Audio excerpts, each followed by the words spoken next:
السلام عليكم ورحمة الله وبركاته. أهلا وسهلا بكم معايا في فيديو جديد. الفيديو تاع اليوم بغيت نحكي على السيد اللي تكلم في بنته ذات 8 سنوات، وعلاش الحصة هذه العدد هذا ما فاش في الحصة.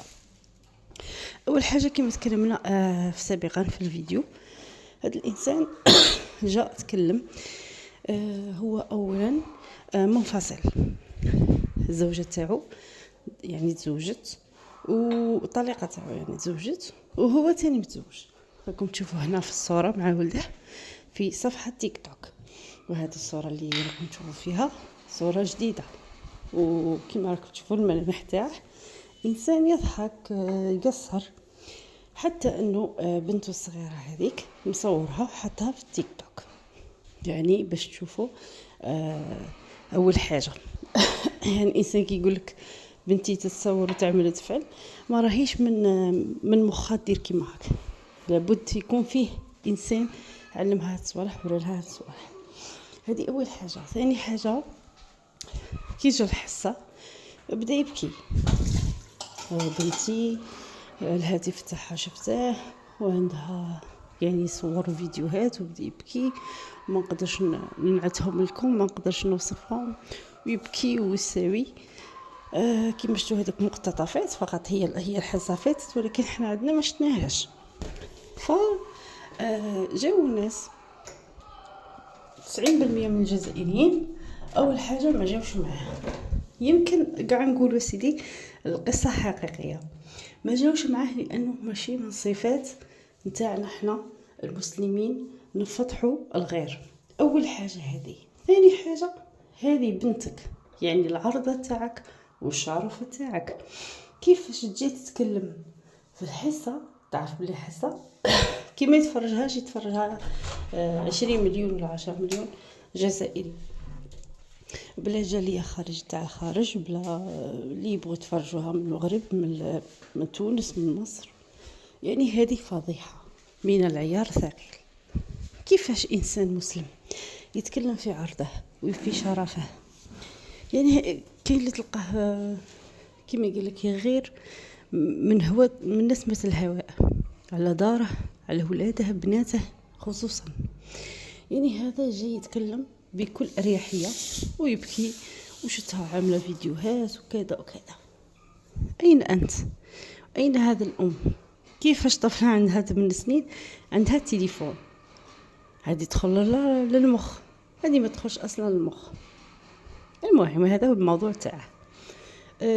بعدها طالب الشعب الجزائري بعدم بث الحلقه، قال لهم بلي هذه الحلقه مسيئه للشرف البنت، مسيئه للسمعه تاعها، وهذا الانسان يلزم يتعاقب. هذا الجزائريين اغلبيه في التعليقات في كل مواقع التواصل الاجتماعي بغاو هو يتعاقب، لانه حسوا انه هذا الانسان غير سوي، يعني هذا الانسان ماهوش نورمال. وفعلا ما فاتتش الحصه، ما تبثتش الحصه، فاتت في بلاصتها الحصه تاع الحارس والقاصر، ومن بعد نتكلموا عليها. وهذيك ما فاتتش، يعني توقف البث الحلقه.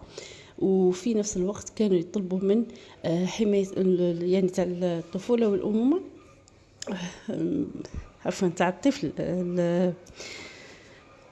يعني حقوق الطفل بيان سور يتدخلوا. يعني هذه تهمه خطيره.